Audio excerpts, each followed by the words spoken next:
Nah, Bapak Ibu nanti tidak akan terlalu bingung atau tidak akan terlalu baru misalnya atau tidak mengenal RPS ini karena pada dasarnya mirip dengan RPS yang selama ini kita gunakan, hanya ada beberapa item penambahan dan penyesuaian sesuai dengan tuntutan OBE tadi.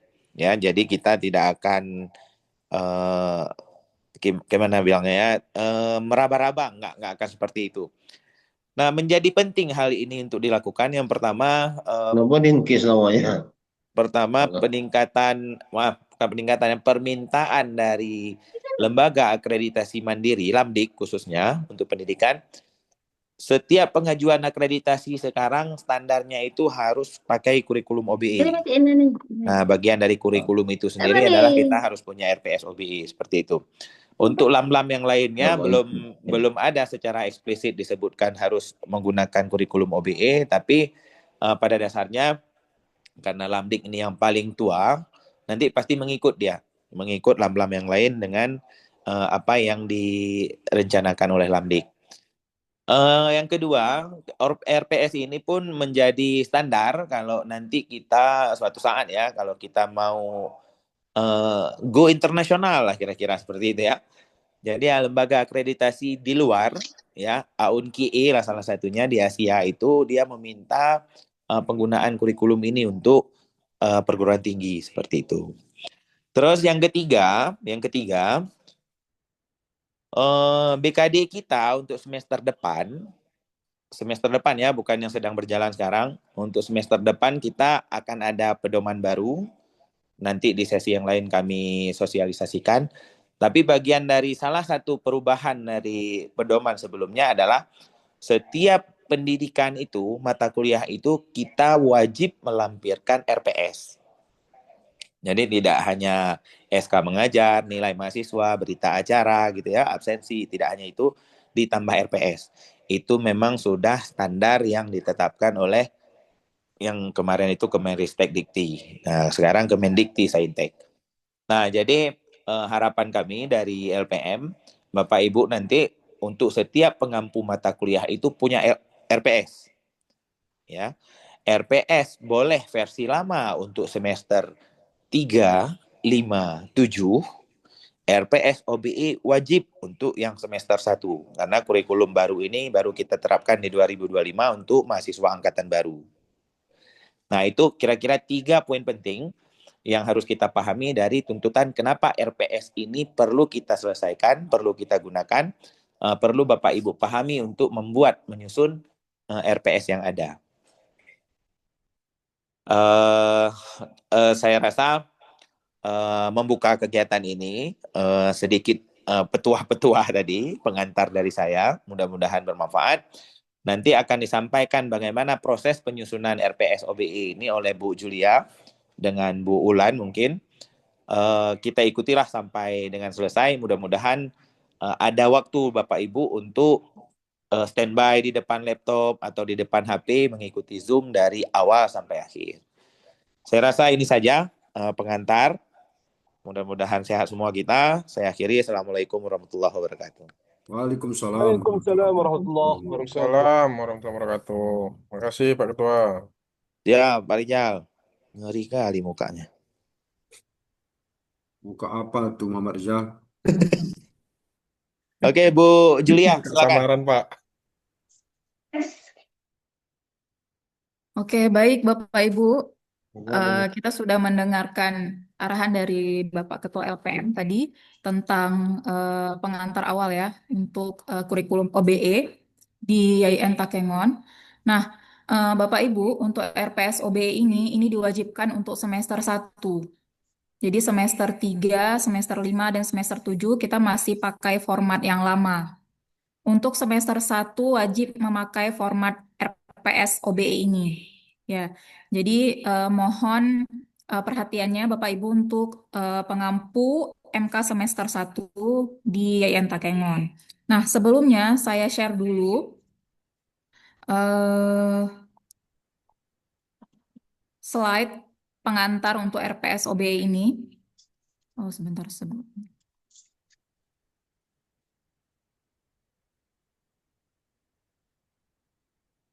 Bentar ya.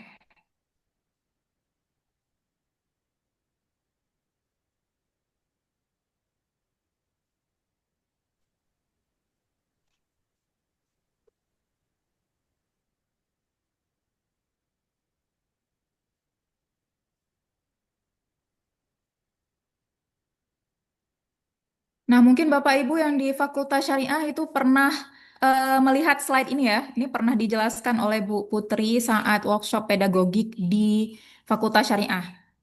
Saya ulangi sedikit, sedikit saja untuk arahan ke RPS OBE-nya. Jadi, Bapak Ibu mungkin udah familiar dengan yang namanya CPL, kemudian CPMK, kemudian sub CPMK.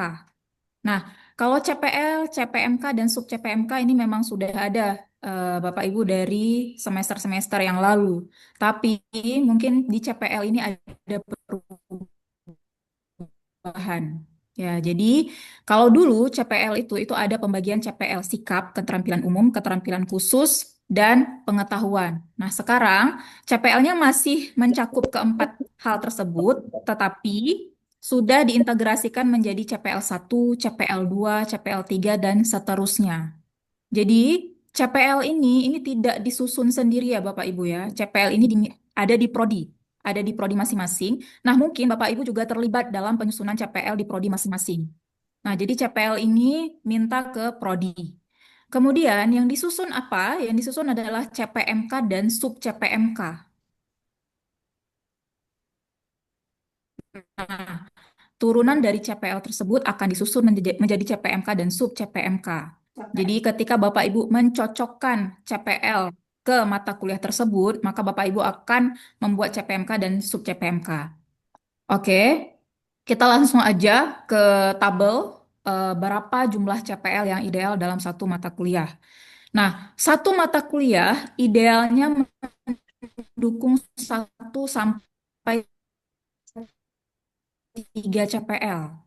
Nah, Bapak Ibu tidak usah terlalu banyak mengambil CPL di mata kuliah tersebut karena tercapaiannya.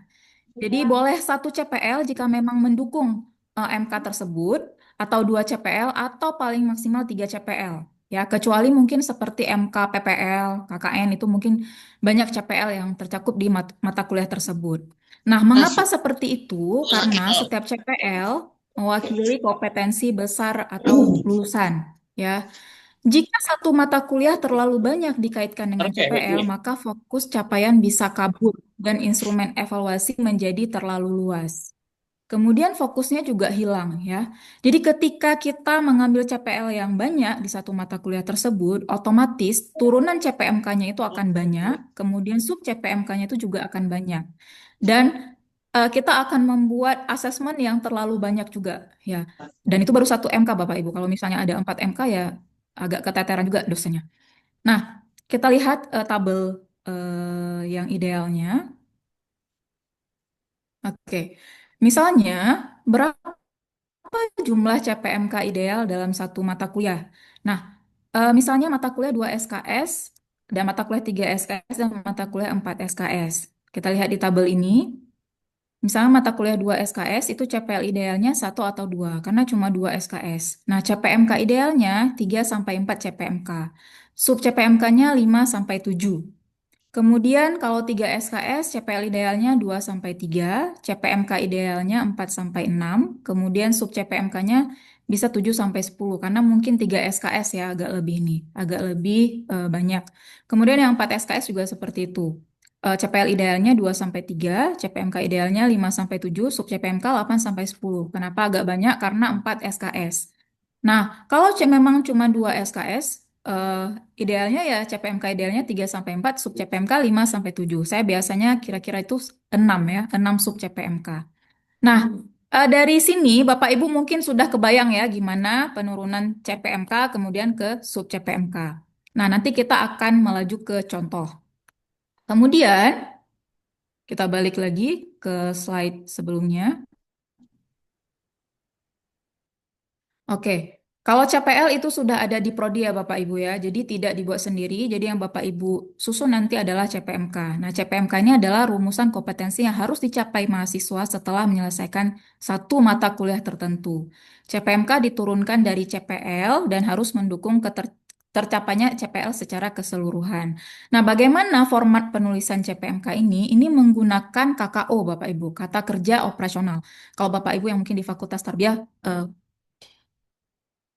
ya nanti di-share. Kalau Fakultas Tarbiyah, share screen ini. Kalau di Fakultas Tarbiyah, Bapak Ibu mungkin udah familiar ya dengan KKO. Bapak Ibu, ini share screen saya kelihatan kan? Kelihatan, Kelihatan, Bu. Bu. Kelihatan, Bu, ujungnya. Oke, Kelihatan, Bu. ya. Kelihatan. Khawatirnya nggak kelihatan. Nah, untuk menyusun CPMK menggunakan kata kerja operasional yang sesuai dengan taksonomi Bloom revisi. Jadi taksonomi Bloom itu mencakup kognitif, afektif, dan psikomotor. Ya, dan ini kata kerja operasional ini disediakan Bapak Ibu itu sudah ada tingkatannya juga. Ya, kalau misalnya kognitif C1 sampai C6, afektif A1 sampai A5, kemudian psikomotor P1 sampai P5. Oke, kita lihat gimana bentuk KKO itu. Nah, ini dia KKO untuk KKO kognitif C1 sampai C6. Kemudian KKU afektif A1 sampai A5.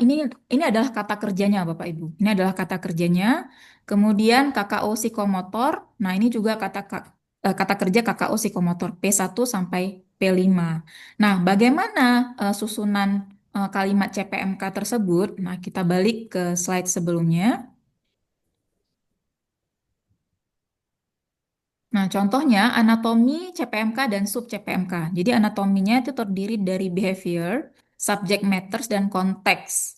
Nah, behavior itu apa? Kemampuan yang dapat didemonstrasikan oleh mahasiswa, dinyatakan dalam bentuk kata kerja yang mendeskripsikan proses kognitif. Berarti yang dipakai adalah kata kerja kognitif C1 sampai C6. Kemudian, subject matters, bahan kajian yang berisi pengetahuan disiplin ilmu atau pengetahuan yang dipelajari oleh mahasiswa dan dapat didemonstrasikan oleh mahasiswa. Dan selanjutnya adalah konteks. Dalam konteks dan ruang lingkup apa kemampuan tersebut mampu didemonstrasikan oleh mahasiswa pada akhir pembelajaran. Contohnya, ini contoh CPMK ya, mampu menyusun rancangan proyek kewirausahaan kecil dan menengah, mampu menjelaskan tentang koordinat titik dalam sistem koordinat Kartesius. Nah, ini adalah contoh anatomi CPMK dan sub CPMK. Nah, Bapak Ibu udah pernah nih nyusun CPMK dan sub CPMK di RPS-RPF sebelumnya. Jadi udah lumayan paham ya tentang CPMK dan sub CPMK. Oke. Nah, kemudian kita lanjut ke eh, metode sebelum. Nah, contohnya, oke, bentar. Contohnya untuk MK Strategi dan Inovasi Pembelajaran Matematika. Nah, MK ini 2 SKS Bapak Ibu. Jadi CPL-nya yang saya ambil satu aja, CPL 4 yang terkait MK ini, MK Strategi dan Inovasi Pembelajaran Matematika. Kemudian saya turunkan CPMK-nya menjadi 4. CPMK 1, CPMK 2, CPMK 3, dan CPMK 4. Nah, kita lihat CPL 4-nya mampu menguasai konsep teoritis kependidikan dan menerapkan kompetensi pedagogik secara profesional dalam merancang dan mengelola pembelajaran matematika berbasis TPACK guna meningkatkan literasi dan pemahaman konsep secara kontekstual. Oke, sebentar itu siapa ya, Sun? Anuiskan dulu. Udah. Nah, CPMK-nya diturunkan dari CPL 4 ini. CPMK 1, mahasiswa mampu menjelaskan konsep, prinsip, serta peran strategi dan model pembelajaran dalam konteks pendidikan matematika. Jadi di sini yang diharapkan adalah mahasiswa mampu menjelaskan. Ya. Kemudian CPMK 2, mahasiswa mampu mengidentifikasi komponen TPACK dan menyusun skenario pembelajaran matematika sederhana berbasis TPACK dan pendekatan kontekstual. CPMK 3-nya, mahasiswa mampu menganalisis karakteristik materi dan peserta didik untuk menentukan strategi pembelajaran yang sesuai. CPMK 4, mahasiswa mampu menganalisis studi kasus dan merumuskan indikator efektivitas strategi pembelajaran matematika berbasis TPACK. Nah, kemudian dari 4 CPMK ini saya turunkan menjadi 6 sub CPMK. Jadi sub CPMK yang pertama itu mampu menjelaskan konsep, prinsip, serta peran, strategi, dan model pembelajaran dalam matematika, dalam pembelajaran matematika. Nah, saya rencanakan sub CPMK 1 ini pertemuan 1 dan 2. Nah, sub CPMK 1 ini direncanakan di pertemuan 1 dan 2. Kemudian, sub CPMK 2 di pertemuan 3 dan 4. Mampu mengidentifikasi dan membandingkan model-model pembelajaran matematika inovatif berdasarkan teori terkait ke CPMK 1. Kemudian sub CPMK 2 itu terkait ke CPMK 1 juga. Kemudian sub CPMK 3 mampu menjelaskan komponen TPACK dan pendekatan kontekstual dalam pembelajaran matematika itu terkait ke CPMK 2. Nah, pertemuan ini karena ini materinya agak lebih dalam dan lebih luas, itu saya buat 3 kali pertemuan. Pertemuan 5, 6, dan 7. Kemudian sub CPMK 4 itu terkait ke CPMK 3, pertemuan 9, 10. Kemudian sub CPMK 5 terkait ke CPMK 2, pertemuan 11, 13. Kemudian sub CPMK 6 terkait ke CPMK 4, pertemuan 14, 15. Nah, mungkin Bapak Ibu udah kebayang juga gimana turunan dari CPMK dan sub CPMK dari CPL 4 ini ya. Oke, kita lanjut dulu ya Bapak Ibu ya sebelum kita masuk ke format RPS-nya. Nah, kemudian metode pembelajaran. Nah, metode pembelajaran di OBE ini berbasis Student Center Learning, SCL. Sebenarnya nggak di OBE, di KKNI yang dulu pun ini juga berbasis Student Center Learning. Tapi memang ditekankan Bapak Ibu untuk menggunakan ada 2 metode yang ditekankan digunakan di OBE ini. Yang pertama adalah metode case method, kemudian yang metode project based learning. Jadi 2 metode itu yang menjadi salah satu penciri khas kuat di kurikulum OBE ini. Nah, kalau project based learning, mahasiswa bekerja sama untuk menyelesaikan proyek atau tugas yang relevan dengan materi pembelajaran, memungkinkan mereka untuk menerapkan pengetahuan mereka dalam konteks yang nyata. Nah, untuk case method menggunakan studi kasus, skenario, atau kejadian nyata yang kompleks dan menantang. Mahasiswa diajak untuk menganalisis kasus tersebut, mengidentifikasi masalah, dan mencari solusi. Dan ada problem based learning, contextual instruction, ada discovery learning, kemudian ada inquiry, kemudian ada cooperative learning. Nah, apakah Bapak Ibu masih bisa menggunakan model yang lain tersebut? Itu masih boleh Bapak Ibu ya.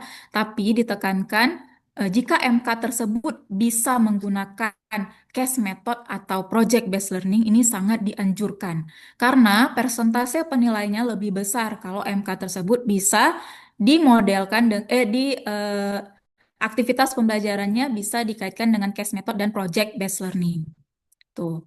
Oke, nanti kita cek contohnya. Nah, kemudian ini saya coba cari perbandingan PJBL vs case method karena mungkin nggak semua MK yang bisa dijadikan project ya. Tapi mungkin bisa di case method kan gitu. Nah, untuk project based learning, fokus utamanya proses jangka panjang dalam merancang, menyelesaikan, dan menghasilkan sesuatu produk atau solusi melalui investigasi mendalam. Nah, durasinya biasanya project ini lebih panjang. Ya, biasanya mungkin selesai dalam beberapa minggu hingga 1 semester. Ini udah paling besar nih projectnya kalau selesai dalam 1 semester. Hasil akhirnya bisa berupa produk fisik atau non-fisik, solusi, rekomendasi, atau aksi nyata. Proses belajarnya, mahasiswa menentukan masalah, merancang rencana, mengumpulkan data, membuat solusi, dan refleksi. Peran dosen, fasilitator jangka panjang, memberi arahan dan monitoring progres proyek. Konteks pembelajarannya lebih praktikal dan produktif, menuntut mahasiswa menghasilkan sesuatu yang aplikatif. Nah, misalnya contoh di MK, Tadi kebetulan MK-nya strategi dan inovasi pembelajaran matematika. Contoh di MK merancang dan mensimulasikan model pembelajaran inovatif matematika untuk SMP atau MA. Terus melakukan kampanye literasi numerasi di masyarakat. Nah, apa bedanya dengan case method? Case method itu menganalisis satu kasus nyata untuk melatih keterampilan berpikir kritis dan pengambilan keputusan. Durasinya umumnya lebih singkat, bisa satu atau dua pertemuan. Jadi durasi case method ini mungkin bisa satu kali pertemuan ya selesai. Hasilnya berupa analisis kasus, argumentasi, dan keputusan. Nah, tidak harus ada produk ya. Mahasiswa membaca, menganalisis kasus, mendiskusikan alternatif, memilih solusi terbaik. Nah, peran dosen itu sebagai moderator diskusi, memastikan analisis berjalan kritis dan mendalam. Kemudian konteks pembelajarannya lebih analitis dan reflektif, menuntut mahasiswa mempertimbangkan berbagai perspektif. Kemudian contoh di MK yang tadi strategi dan inovasi pembelajaran matematika, menganalisis studi kasus tentang kegagalan implementasi problem-based learning di kelas matematika, atau diskusi kasus guru yang kesulitan menerapkan blended learning. Nah, Bapak Ibu, jika MK tersebut mungkin bisa dianalisis nanti, jika MK tersebut bisa diterapkan case method dan project based learning, dua-duanya itu boleh juga gitu. Jadi ada beberapa pilihan Bapak Ibu. Bisa diterapkan case method saja, atau project based learning saja, atau malah kedua-duanya. Jadi mungkin nanti bisa dibagi pertemuannya, di pertemuan kelima dan keenam mungkin case method, di pertemuan ke-12 sampai ke-15 mungkin project. Nah, itu bisa dianalisis dari MK-nya bisa dijadikan project atau case method. Oke, eh, untuk penilaian, nah di kurikulum OBE ini ada perbedaan sedikit di penilaian. Nah, di kurikulum OBE, unsur penilaian itu terdiri dari aktivitas partisipatif, kemudian hasil proyek, kemudian kognitif pengetahuan tugas, kuis, UTS, dan UAS. Kalau tugas, kuis, UTS, dan UAS ini masih sama ya. Yang membedakan ini aktivitas partisipatif dan hasil proyek. Tapi lagi-lagi tidak semua MK bisa dijadikan case method dan proyek. Nah, aktivitas partisipatif ini itu hanya untuk case method saja Bapak Ibu. Mahasiswa berperan aktif dalam diskusi berbasis kasus, case method. Jadi ini aktivitas partisipatif dalam kurung case method. Kalau hasil proyek, udah pasti nih, project based learning tadi. Nah, Bapak Ibu, mungkin setelah menganalisis, mungkin MK tersebut tidak cocok untuk project, berarti ya bisa di case method kan, berarti ya udah aktivitas partisipatif saja. Tidak ada hasil proyeknya. Kalau misalnya masih ada tugas, ya boleh silahkan diberikan tugas kepada mahasiswanya. Tuh. Nah, nanti disediakan juga beberapa model persentase penilaian untuk kurikulum OBE ini. Nah, kita lanjut ke model RPS-nya ya Bapak Ibu ya, ke template-nya.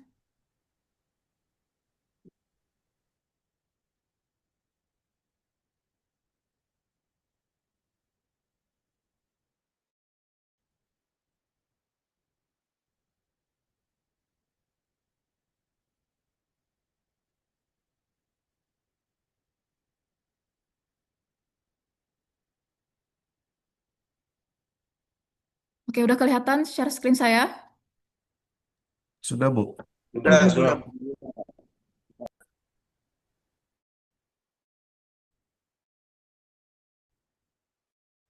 Bapak Ibu jangan lemas dulu Bapak Ibu ya. Nah, ini adalah template RPS OBE. Jadi tadi MK strategi dan inovasi pembelajaran matematika. Yang bagian di atas ini adalah cuma informasi umum aja ya. Mata kuliah, kemudian kode MK, kemudian bobot SKS-nya, teori atau praktek MK ini MK teori atau MK praktik, kemudian semester, tanggal pengesahan, kemudian ada pengesahan dari prodi, dosen pengampu mata kuliah, kemudian koordinator mata kuliah, diperiksa gugus jaminan mutu. Nah, untuk dosen pengampu mata kuliah dan koordinator mata kuliah silahkan diisi nama Bapak Ibu saja. ya. Mungkin di prodi belum menentukan koordinator mata kuliahnya, jadi diisi nama Bapak Ibu saja. Kemudian yang di bawahnya ini NIDN ya Bapak Ibu ya, jadi kita menggunakan NIDN. Kemudian diperiksa gugus jaminan mutu ini dikosongin aja dulu karena kita menunggu SK gugus jaminan mutu. Nah, CPL prodi yang dibebankan pada MK, kebetulan tadi CPL-nya hanya satu, CPL 4. CPL 4 mampu menguasai konsep teoritis kependidikan. Yang di dalam kurung ini C6, A4, P4 ini adalah tingkat taksonomi Bloom yang tadi. Kognitif, afektif, dan psikomotor. Nah, di CPL ini kognitifnya C6. C6 itu mencipta ya Bapak Ibu ya. Kemudian A4 saya agak lupa kayaknya menerima kayaknya. P4 artikulasi. Nanti mohon diperbaiki ya kalau salah ya. Nah, CPMK 1, CPMK 2, CPMK 3, CPMK 4 diturunkan dari CPL 4 ini, mahasiswa mampu menjelaskan konsep, prinsip, serta peran strategi dan model pembelajaran dalam konteks pendidikan matematika yang di dalam kurung CPL 4, C2, A2, P1 ini adalah C2, A2, P1 tingkat taksonomi Bloom yang tadi. CPL 4, nah terkait ke CPL 4 ini. Kebetulan CPL saya hanya satu, jadi saya buatnya cuma CPL 4 saja. Ya, CPMK 2 juga seperti itu.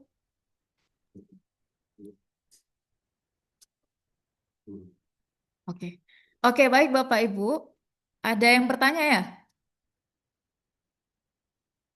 Oh, Kalau boleh ada. sebentar. CPL 4 ini saya dapat dari mana? CPL 4 ini dari Prodi ya Bapak Ibu ya. CPL 4 kebetulan di TMA, CPL 4-nya ini nih. Mampu menguasai konsep teoritis kependidikan dan menerapkan kompetensi. Makanya nanti setelah Zoom ini, Bapak Ibu silakan koordinasi ke Prodi untuk eh, meminta CPL yang sudah disusun oleh Prodi dan dosen-dosen Prodi. Ya, kenapa bukan CPL 1 atau CPL 2? Nah, CPL 4, setelah saya analisis, CPL 4 yang cocok untuk MK ini, MK Strategi dan Inovasi Pembelajaran Matematika. Gitu. Jadi kode CPL ini pun sudah disiapkan oleh Prodi, Bapak Ibu. Ya, sudah disiapkan oleh Prodi CPL 1 sampai CPL seterusnya.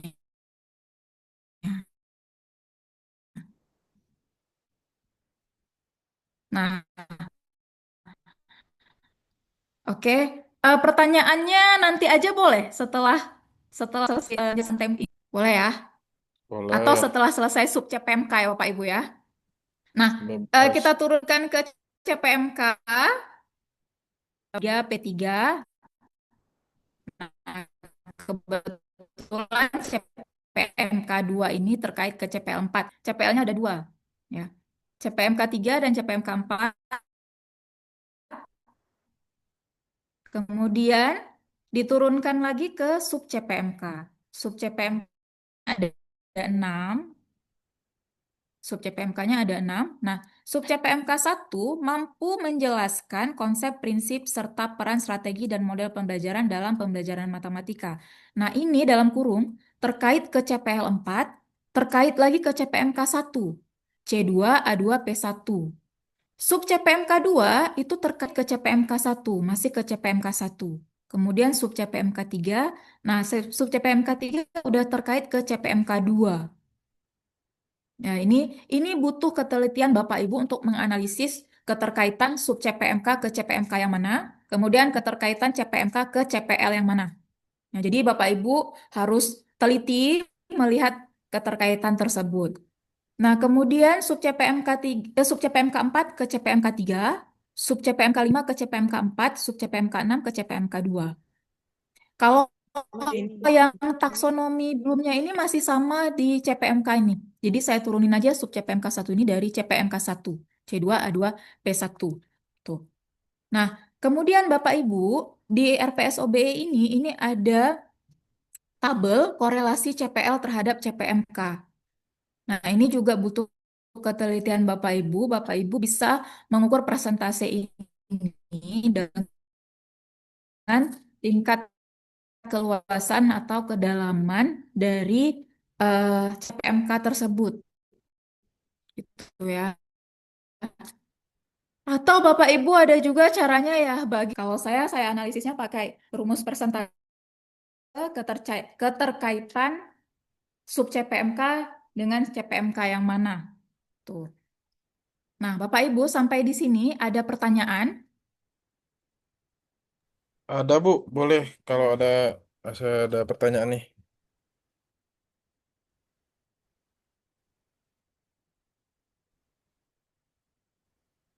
Halo, saya ingin bertanya Bu Julia, boleh? Silahkan Pak Rizal. Ya, Bismillahirrahmanirrahim. Assalamualaikum Siapa warahmatullahi wabarakatuh. nih, Rijal ya? Ya, Waalaikumsalam warahmatullahi wabarakatuh. makasih kepada Bu Julia yang udah membuka sesi pertanyaan. Siapa? Saya ingin Ya, bertanya oke. Waalaikumsalam warahmatullahi wabarakatuh. terkait pemilihan CPL ini. Kalau dari penjelasan Bu Julia tadi berdasarkan analisis dosen masing-masing. Jadi saya bertanya, apakah dalam menentukan CPL ada tahapan-tahapan, ada indikator-indikator, atau ada teknik yang khusus gitu dalam menentukan CPL yang sesuai, atau dosen secara pribadi membaca semua CPL, kemudian melihat mana CPL yang sesuai dengan mata kuliah begitu.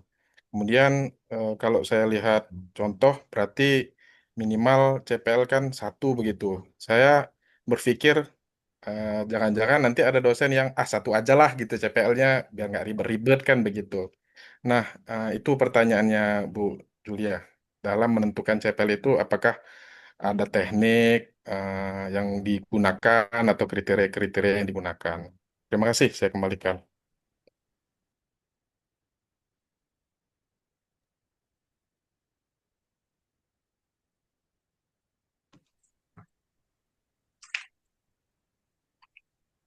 Oke, Bu Julia.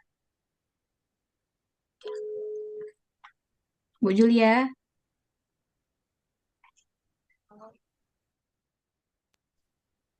Ya, bentar Bu Jilia di apa nih? Dieliminasi dari kontestan. Sebentar. Tadi terkeluar Pak. Putus-putus suaranya Bu Julia.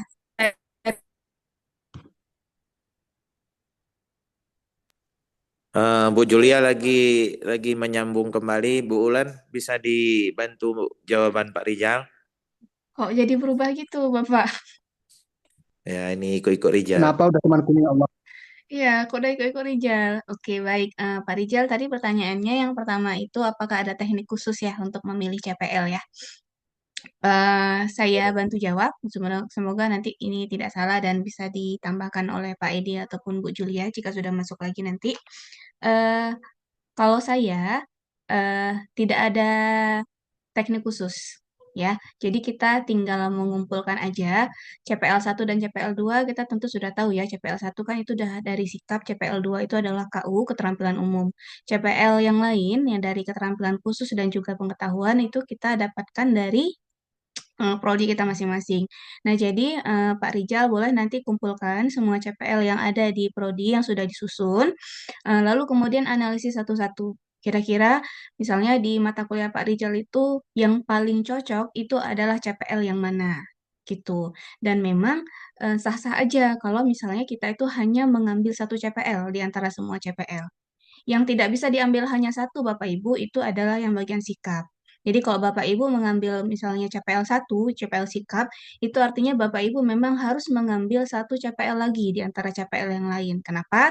Karena CPL sikap tidak bisa kita tentukan tingkat kognitif dan psikomotoriknya. Hanya bisa kita lihat efektif gitu. Jadi dia bisa kita lihat kalau dia dilibatkan atau dikaitkan dengan CPL yang lain. Nah gitu. Jadi sah-sah aja boleh karena memang pun benar yang disampaikan oleh Pak Rijal tadi bahwa terlalu banyak CPL justru nanti akan semakin membuat kita ribet ketika menyusun RPS, ketika perkuliahan juga. Jadi semakin banyak CPL berarti turunannya akan semakin banyak, CPMK semakin banyak, sub CPMK juga akan semakin banyak.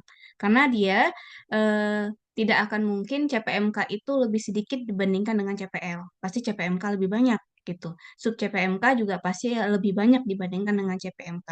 Jadi semakin banyak sub CPMK nanti, artinya berarti banyak CPL kan di depan. Nah, berarti semakin banyak materi yang akan kita sampaikan di kelas. Semakin banyak juga penugasan yang perlu Bapak Ibu berikan kepada mahasiswa nantinya gitu. Jadi tidak ada teknik khusus, Pak Rijal.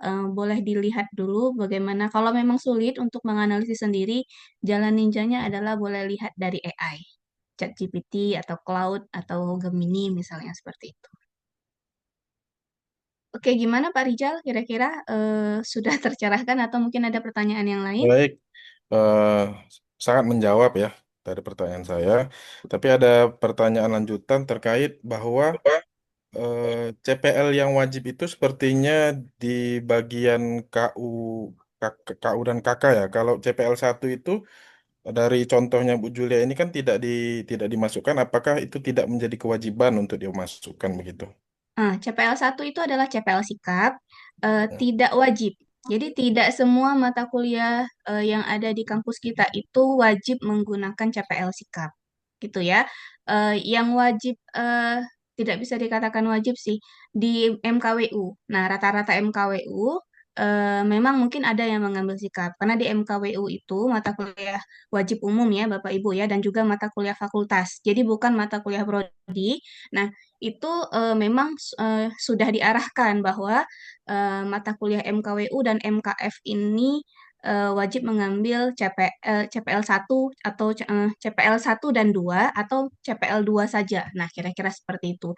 Di luar dari itu, misalnya karena Pak Rijal kan bukan penanggung jawab mata kuliah fakultas ataupun ini kan, atau dapat nggak kira-kira mata kuliah fakultas atau MKWU Pak Rijal?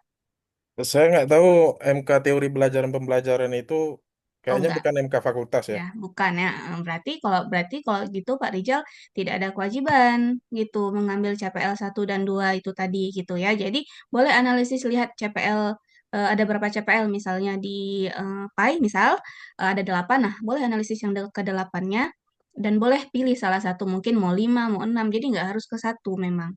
Tapi kalau Pak Rijal ngambil satu berarti harus ambil satu CPL yang lain. Nah, gitu. Baik, Kalau terima Bapak kasih. rasa di teori pembelajaran itu tidak perlu ada CPL sikap di sana, ya nggak masalah gitu. Berarti nggak perlu diambil. Oke, baik, sangat menjawab. Yang terakhir, kalau kita sudah susun nih, RPS ini kan nyusunnya memang butuh waktu ya kan, pikiran yang cukup banyak gitu. Kira-kira nanti RPS kami ini diperiksa nggak untuk mengetahui ada masukan, kira benar atau salah kayak gitu. Gimana? Kira-kira dari pihak LPM nanti bakal memeriksa RPS yang sudah kami rancang atau tidak gitu. Soalnya kan butuh masukan kan begitu. Kira-kira Oke. gimana? Kalau dilihat di atas, ini nggak kelihatan di sini ya, tapi poin paling atas itu Bapak Ibu bisa lihat ya. Di situ ada nama dosen pengampu mata kuliah, ada dosen koordinator mata kuliah. Kalau di MKWU itu ada koordinatornya kan. Nah, lalu di samping itu ada diperiksa gugus jaminan mutu Bapak Ibu. Jadi kita sekarang mulai semester ini kita punya yang namanya GJM. Itu Oke, ya. Jadi oke. ada nanti orang-orang yang akan memeriksa. Lalu kemudian nanti diteruskan ke LPM sebagai bagian dari audit mutu RPS kita. Gitu Pak Rijal. Oke, terima kasih Bu Putri. Sangat Oke, Oke, terima kasih Bu Putri. Udah paham ya oke, Pak Rijal ya. Mohon maaf sudah ya saya cukup. terkeluar 3 kali. Sudah cukup, sudah cukup. Ya, oke jadi Bapak Ibu yang lain. Mungkin ada tambahan dari Bu Julia. dikit aja. Jadi tadi Pak Rijal, kita yang di slide sebelumnya di PowerPoint, maksimal CPL yang diambil di satu MK itu 3 aja, 3 paling maksimal. Kalau misalnya satu MK itu mendukung satu CPL aja dan itu udah cukup, ya udah cukup gitu. Nah, kecuali misalnya MK yang mendukung sikap di prodi, misalnya MK etika profesi. Nah, etika profesi itu tuh pasti mendukung sikap. Boleh ambil CPL sikap gitu, CPL 1 ya, CPL sikap di seluruh prodi itu CPL 1 itu adalah CPL sikap. Kemudian di seluruh prodi juga CPL 2 adalah CPL keterampilan umum. Nah, CPL 4 ini di prodi TMA CPL 4 ini adalah CPL keterampilan khusus. Ya, CPL 4 ini adalah CPL keterampilan khusus. Dari CPL 3 sampai CPL seterusnya itu tersebar ke CPL keterampilan khusus dan ke CPL pengetahuan. Dan semua itu adalah MK-MK Prodi, MK inti Prodi, tersebar ke CPL KK dan CPLP. Tuh. Pak Rijal. Nanti boleh hubungi prodinya untuk melihat CPL apa saja di prodinya Pak Rijal ya. Oke. Mm-mm.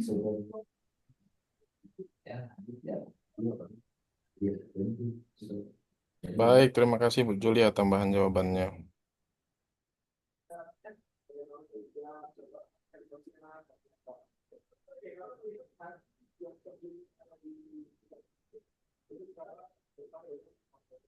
Oke, Bapak Ibu kita lanjut ya ke korelasi CPL terhadap CPMK. Ini Bapak Ibu boleh pakai cara membagi rata atau Bapak Ibu boleh menganalisis keterkaitan sub CPMK ke CPMK yang mana ya.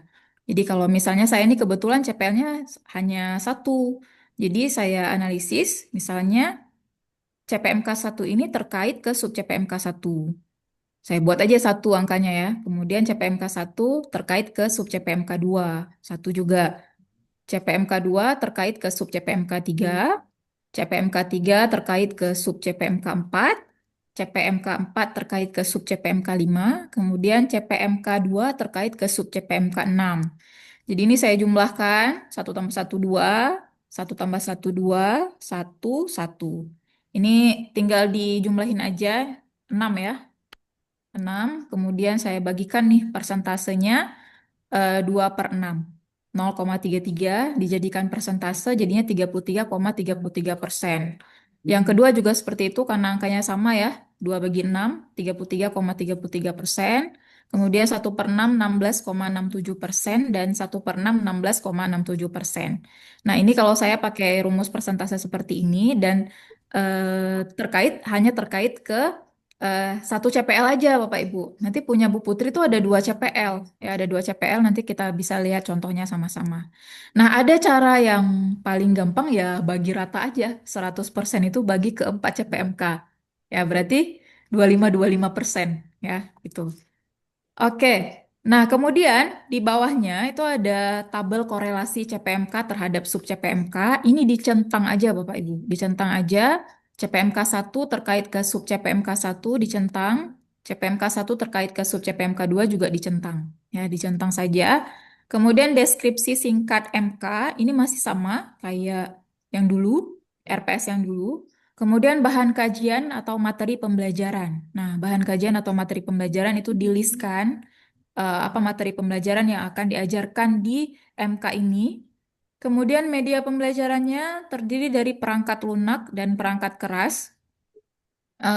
Kalau perangkat lunak ada PowerPoint, Zoom, Zoom Cloud Meeting, Canva, dan seterusnya. Kebetulan karena kita di kampus sudah ada Adlink ya Bapak Ibu ya, jadi Bapak Ibu bisa isi di perangkat lunak itu ada Adlink, boleh pakai Adlink. Kemudian perangkat keras, papan tulis, proyektor, dan sebagainya. Nah, untuk daftar pustaka itu terbagi menjadi 2, utama dan pendukung. Jadi yang utama ini buku-buku ya Bapak Ibu. Kemudian yang pendukung ini bisa dari hasil penelitian dan hasil pengabdian kepada masyarakat. Diisikan di daftar pustaka pendukung. Dosen pengampu diisi nama Bapak Ibu. Kemudian jenis mata kuliah adalah mata kuliah wajib ya. Nanti kalau ada mata kuliah pilihan berarti jenis mata kuliahnya ada mata kuliah pilihan. Dan kita masuk ke tabel di bawahnya. Nah, kebetulan sub CPMK 1 itu untuk pertemuan 1 dan 2. Jadi saya buatnya pertemuan ke 1 strip 2. Nah, kemampuan akhir tiap tahapan belajar, sub CPMK, kontrak perkuliahan. Jadi pertemuan pertama saya memperkenalkan dulu kontrak perkuliahan. Sebentar ya, ini rekornya masih ada nggak ya? Oh, Masih, Bu Julia. Oke. Sub CPMK 1 mampu menjelaskan konsep, prinsip, serta peran strategi dan model pembelajaran dalam pembelajaran matematika. Nah, ini ada di CPL 4, CPMK 1, C2, A2, P1. Ini masih sama ya kodenya yang di atas tadi kita pindahkan ke sini. Kemudian ini adalah indikatornya. Indikator yang pertama mampu mengidentifikasi konsep dasar strategi pembelajaran. Yang kedua, mampu menjelaskan prinsip strategi dan model pembelajaran. Yang ketiga, mampu menjelaskan peran strategi dan model pembelajaran. Dan ini diselesaikan dalam 2 kali pertemuan. Nah, kriteria dan tekniknya, yang pertama teknik non-tes observasi, yang kedua kriteria rubrik holistik. Ya, Bapak Ibu boleh nanti mencari ada juga di materi saya tadi itu ada jenis-jenis rubrik, ada rubrik holistik, ada rubrik analitik, dan sebagainya. Kemudian bentuk pembelajaran, metode pembelajaran, pengalaman belajar mahasiswa, penugasan mahasiswa, dan alokasi waktu. Nah, bentuk pembelajaran, kuliah, metode pembelajaran, kebetulan nih pertemuan pertama kedua pakai cooperative learning. Dan kode ini Bapak Ibu, PTM ini adalah pertemuan tatap muka. Jadi saya bagikan PTM 1, PTM 2 supaya jelas aktivitas pembelajarannya di PTM 1 dan PTM 2 apa. Dan di PTM 1 itu yang pertama diskusi tentang pengantar strategi dan model pembelajaran. Nah, kemudian diskusi tentang prinsip strategi dan model pembelajaran. Yang PTM 2 diskusi tentang peran strategi dan model pembelajaran dan seterusnya. Yang keempat diskusi kelompok. Nah, PT ini apa? PT ini adalah penugasan terstruktur. Penugasan terstruktur 1 saya berikan di pertemuan kedua. Di pertemuan kedua ada penugasan, tugas individu yaitu membuat mind map atau bagan perbandingan antara strategi pembelajaran konvensional dan inovatif dalam pembelajaran matematika. Kemudian di bawahnya itu ada KM. KM itu kegiatan mandiri 1 dan kegiatan mandiri 2. Jadi Bapak Ibu, satu SKS itu berdasarkan peraturan dari Kemdikti, satu SKS itu terdiri dari 50 menit pertemuan tatap muka, 60 menit penugasan terstruktur, 60 menit kegiatan mandiri. Jadi satu SKS itu ada 170 menit. Ya. Kegiatan mandiri 1 dan kegiatan mandiri 2 membaca referensi tentang konsep, prinsip, strategi, dan model pembelajaran dalam pembelajaran matematika. Yang KM2-nya menuliskan refleksi awal. Nah, ini di bagian wording. Nah, Bapak Ibu di bagian daring itu juga harus diisi karena di kurikulum OBE itu mendukung keterampilan abad 21 yaitu tentang literasi teknologi ya, literasi digital ya. Jadi karena kampus kita sudah terintegrasi dengan e-learning Edlink, jadi mohon dimanfaatkan Bapak Ibu ya. Di bagian daring ini diisi melalui Edlink mahasiswa diarahkan untuk mengunduh dokumen RPS, mengunduh materi perkuliahan, mengunduh bahan diskusi, mengunggah hasil diskusi kelompok, dan mengunggah hasil penugasan. Nah, jadi mohon dimanfaatkan e-learning Edlink-nya. Tapi kalau misalnya dosen-dosen lain ada menggunakan e-learning lain, misalnya Edmodo, Canvas, atau Google Classroom, itu nggak masalah juga. Jadi langsung buat aja melalui Google Classroom, melalui Canvas, melalui Edmodo, dan seterusnya. Kemudian di sampingnya ini adalah materi pembelajaran. Jadi diliskan materi pembelajaran di sub CPMK 1. Kemudian bobot penilaian persentase yang tadi yang kita hitung. Diisikan ke bobot penilaian. Nah, ini untuk contoh metode pembelajaran yang cooperative learning. Saya menggunakan case method di pertemuan 5 dan 6. Di sub CPMK 3. Ya, di sub CPMK 3 itu menggunakan metode case method. Nah, aktivitas pembelajarannya adalah tentang menganalisis kasus guru matematika di SMP yang kesulitan mengintegrasikan teknologi dalam pembelajaran topik matematika tertentu. Kemudian mereka berdiskusi dalam kelompok kecil, menyusun catatan awal identifikasi, kemudian menyajikan catatan awal identifikasi dalam presentasi kelompok. Di pertemuan kelima, case method. Pertemuan keenam juga case method. Mereka menganalisis kasus tentang mereka masih menganalisis kasus dari pertemuan kelima, tapi dikaitkan dengan CTL ya, Contextual Teaching and Learning. Nah, ini masih sama isiannya juga di bagian daring, itu menggunakan Edlink. Mahasiswa mengunduh bahan konsep TPACK dan CTL dalam pembelajaran matematika dan seterusnya. Nah, Bapak Ibu, apakah penugasan itu harus di setiap pertemuan? Jadi penugasan ini saya bagi per sub CPMK, ya. Jadi setiap sub CPMK itu ada tugas. Makanya kenapa semakin banyak sub CPMK itu akan semakin banyak pula tugas yang akan kita buat gitu Bapak Ibu. Jadi kebetulan sub CPMK saya ini ada 6, 7 tugas yang saya buat. Karena di sub CPMK 3 ini agak terlalu dalam materinya, jadi ada 2 tugas. Ada PT 3 dan PT 4. Penugasan terstruktur 3 dan penugasan terstruktur 4 di pertemuan ke-7. Oke. Kemudian UTS, nah bagian bawahnya saya belum selesai Bapak Ibu ya. Di bagian 9, 10, 11, 13, ini belum selesai saya buat. Jadi baru sampai pertemuan ke-7 untuk MK strategi dan inovasi pembelajaran matematika ini. Nah, kemudian di bagian bawahnya penugasan, nama mata kuliah masih ditulis. Kemudian objek garapan tugas PT1 sampai PT7.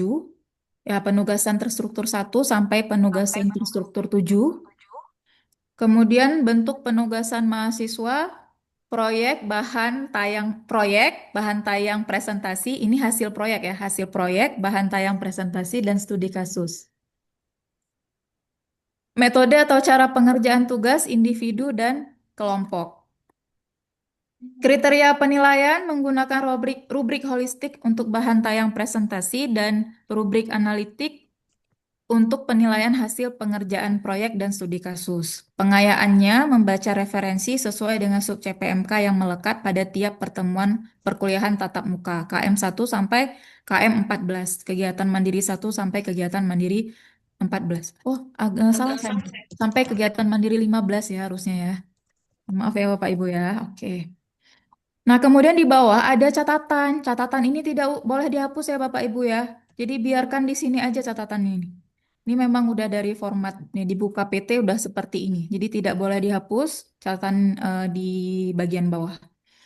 Oke, Bapak Ibu, ini adalah bentuk RPS OBE yang insya Allah akan kita gunakan di semester ini untuk MK di semester 1. Nah, ini contoh untuk 1 CPL. Kita lihat sebentar lagi contoh untuk 2 CPL ya, punyanya Bu Putri.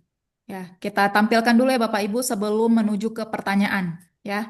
Oke, silahkan Bu Putri. Oke, sebentar. Kita lihat ya.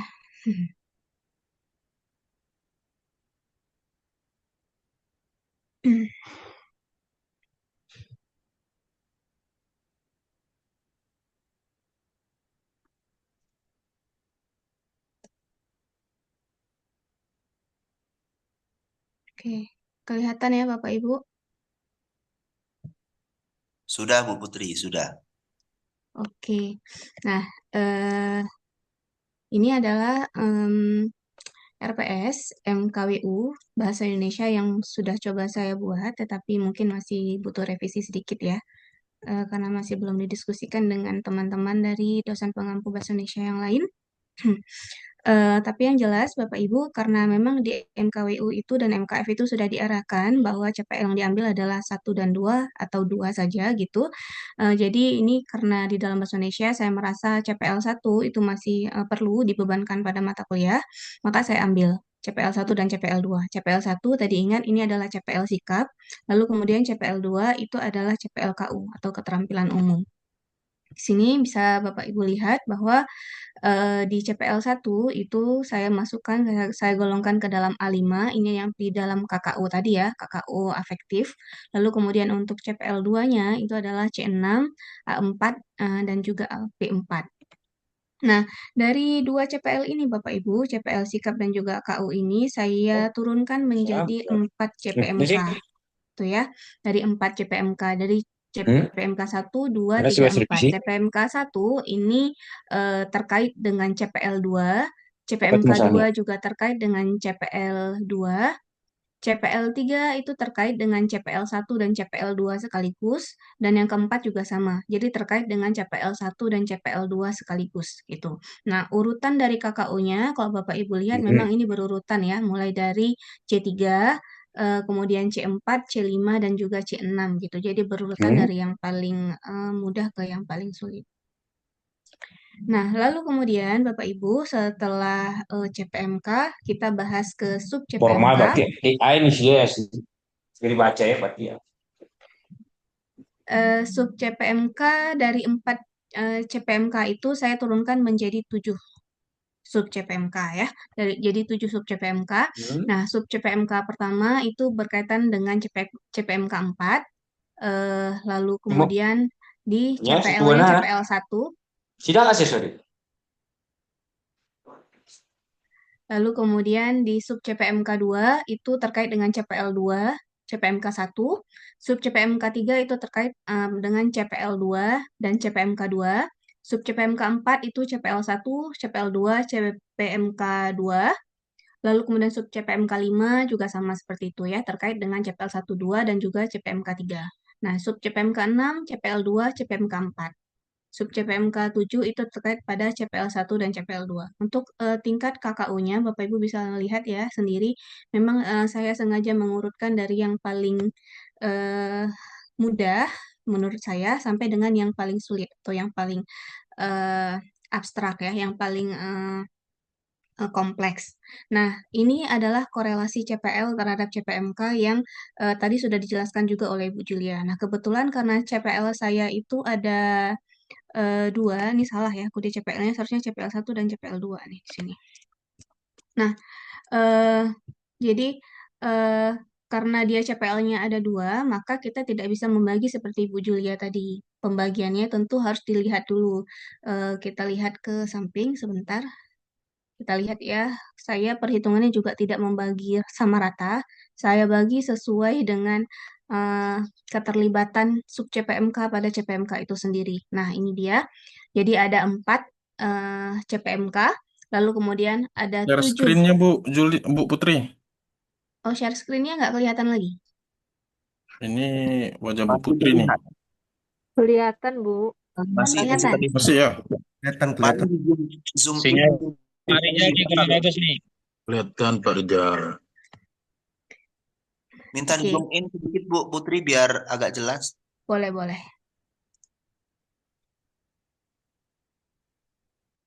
Oke ya. Nah, ini jadi tadi kan ada 4 CPMK yang sudah saya susun. Lalu kemudian ada 7 sub CPMK yang sudah saya susun juga gitu. Nah, dari sini kita bisa melihat keterlibatan ya. Satu-satu ini maksudnya berarti menunjukkan keterlibatannya. Jadi kalau kita lihat sub CPMK 1 itu terkait dengan CPMK 4, sub CPMK 2 itu dengan CPMK 1, 3 dan 4 itu terlibat terkait ke CPMK 2, CPMK 5 itu ke 3, CPMK 6 dan 7 itu juga ke 4 gitu. Nah, jadi di sini kita bisa lihat totalnya itu adalah di sini di samping ya Bapak Ibu ya. Nah, di sini kita Bapak Ibu bisa lihat yang bagian samping ini. Nah, ini dia adalah total keterlibatannya. Jadi yang nomor CPMK 1 ada 1, CPMK 2 ada 2, CPMK 3 ada 1, dan CPMK 4 itu ada 3. Totalnya adalah 7. Gitu. Nah, dari 7 ini, jadi nanti kita yang ini, ya, yang di samping ini Bapak Ibu, ini saya ganti lagi warnanya biar Bapak Ibu bisa nampak ya. Fokus ke situ. Nah, yang ini, nah, ini adalah total persentasenya yang sudah saya susun. Jadi dari sini 0,14 ini dapatnya dari mana? Dari 1 dibagi dengan 7 ini. Gitu. Jadi hasilnya adalah 0,14 gitu ya. Nah, yang ini juga sama seperti itu, 2 dibagi 7, ini 1, ini dibagi 7, dan yang ini 3 dibagi 7. Jadi totalnya nanti ada 100%. Jadi hasilnya kalau dipersentasekan seperti ini. Yang pertama adalah 14,28, lalu 28,57 dan 14,28, lalu di bawahnya lagi ada 42,85. Nah, seperti ini. Nah, Bapak Ibu, karena kebetulan CPL saya tadi ada 2, kan kita nggak bisa membagi, ini nggak bisa langsung dipindahkan ke dalam tabel, karena CPL-nya tadi ada 2. Jadi saya pindahkan dulu ke atas, nih mohon maaf, nih memang urutannya agak-agak tidak berkaitan ya, tidak beraturan ya. Nah, seperti ini. Ini udah saya susun ya, kayak gini. Nah, ini adalah total dari setiap CPMK-nya, sesuai dengan yang sudah saya susun di bawah tadi. Ada 14,29, 28,57, sampai dengan 42,86 ini. Nah, kita lihat lagi CPL 1 dan CPL 2 itu kan terkait pada 4 CPMK yang ada di sini. Kemudian CPL 1 itu ada di CPMK 34, CPL 2 ada di semua CPMK. Jadi dari sini tinggal saya bagi. Kita pindah lagi ke samping Bapak Ibu ke tabel yang ada di sini ya. Di sini. Nah, kalau di sini kita bisa lihat, nah karena tadi CPMK 1 itu tidak ada di CPL 1, berarti dia mendapatkan nilai penuh 14,29% ini tadi. Nah, CPMK 2 juga sama karena tidak ada di CPL 1 ya. Jadi dia dapat nilai penuh 28,57%. Sedangkan CPMK 3 dan CPMK 4 itu karena masing-masing ada di CPL 1 dan 2, nilai 14,28 dan 42,86 nih kita bagi dua di sini. Jadi dari CPMK 3 dan 4 itu sama-sama dibagi dua, hasilnya nanti tentu pas dari 14,28 sampai dengan 42,86. Nah, saya rasa itu yang bisa saya tampilkan perbedaan yang ada dari punya Bu Julia ya. Nah, mungkin sedikit lagi yang tadi Bu Julia juga sudah menyinggung terkait dengan mata kuliah cash method, karena memang Bapak Ibu untuk sekarang ini mata kuliah RPS OBE ini memang tadi sudah disampaikan juga oleh Bu Julia ya, ciri khasnya itu salah satunya adalah kita menggunakan cash method dan juga proyek atau PJBL ya di dalam modelnya. Dan itu memang diwajibkan 50% mata kuliah prodi itu seharusnya memang menggunakan RPS dalam versi cash method ini tadi gitu. Nah, itu seharusnya ya kewajibannya ke depannya itu seperti itu. Nah, untuk yang semester ini mungkin nanti kita akan dengarkan dulu arahan dari Bu Julia. Tetapi yang mau saya sampaikan adalah RPS yang saya susun ini adalah RPS cash method Bapak Ibu, RPS proyek ya. Jadi dia ada proyek dan juga ada cash methodnya. Saya hanya mau sedikit menunjukkan tadi diminta ditunjukkan oleh Bu Julia bagian-bagian mana yang saya masukkan di dalam RPS saya ini bagian cash methodnya. Nah, tadi sub CPMK saya itu ada 7 ya Bapak Ibu ya. Dari 7 sub CPMK itu saya bagi dia menjadi ke 14 pertemuan. Dari pertemuan pertama sampai dengan pertemuan ke-15 saya bagilah dari sub CPMK itu. Jadi ada sub CPMK saya yang memang selesai dalam 2 pertemuan, ada yang selesai dalam 1 pertemuan, dan juga ada yang selesai dalam 3 pertemuan. Nah, itu Bapak Ibu, siapa yang bisa menganalisis? Bapak Ibu sendiri sebagai dosen pengampu mata kuliahnya gitu ya. Jadi Bapak Ibu yang bisa menganalisis tingkat keluasan dan kedalaman satu sub CPMK. Nah, kalau memang dia sangat luas, misalnya, ya mungkin dihabiskan dalam waktu 2 atau 3 pertemuan gitu. Tapi kalau memang hanya dirasa bisa selesai dalam waktu 1 pertemuan, maka silahkan selesaikan dalam 1 pertemuan. Oke, ini nggak bisa, agak seharusnya saya kecilkan sedikit ya. Nah, jadi seperti ini contoh sub CPMK 1 ya. Ini saya selesaikan dalam waktu 2 pertemuan.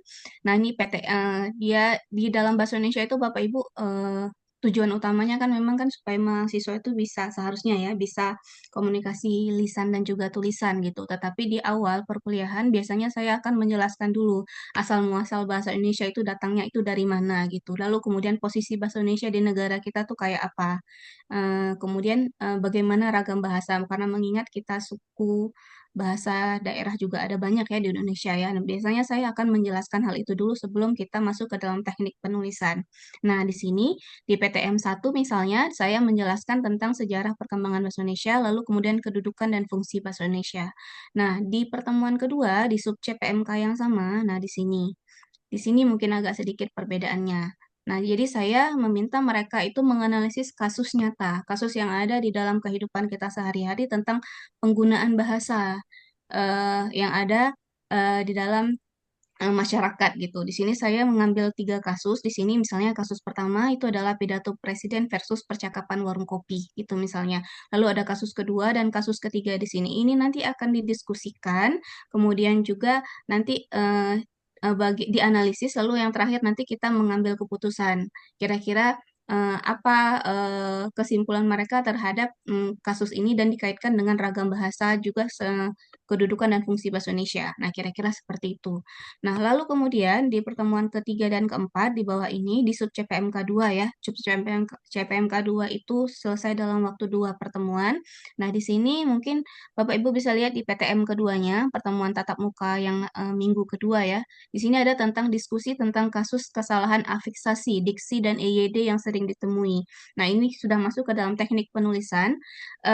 Jadi saya nanti akan minta mahasiswa mahasiswa itu untuk saya kasih nanti beberapa teks, misalnya yang ada di dalam artikel ilmiah, di dosen ataupun pada secara umum gitu. Nah, saya akan minta mereka itu menyelidiki itu. Kira-kira ada beberapa kasus-kasus kesalahan berbahasa yang paling sering terjadi itu seperti apa? Dari segi afiksasinya, diksinya, kemudian juga dari sisi EYD-nya. Kira-kira seperti itu.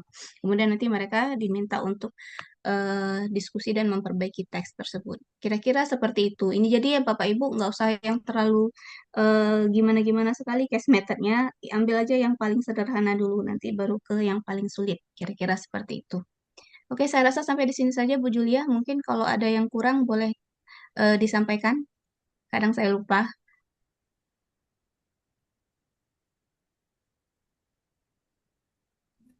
Oke, baik. Terima kasih Bu Putri. Bu Putri tuh kayaknya ada yang nanya masalah penilaian tadi ya, bobot persentase. Oh Pertanyaan iya. Bu Al Sabarni. Nah, kalau tadi saya Bu Al Sabarni, saya tuh membaginya itu berdasarkan keterkaitan sub CPMK ke CPMK yang mana. Nah, kebetulan CPL saya tuh hanya satu ya. Saya share lagi ya, Ibu ya, sebentar ya.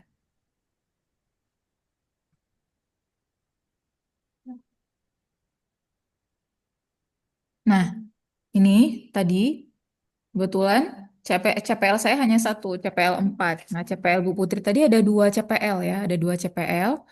Sub CPMK 1 ini terkait ke CPMK 1. Jadi saya berikan angka 1, kemudian sub CPMK 2 terkait ke CPMK 1, angka 1 juga. Sub CPMK 3 terkait ke CPMK 2, angka 1 juga. Sub CPMK 4 terkait ke CPMK, angka 1 juga, dan seterusnya.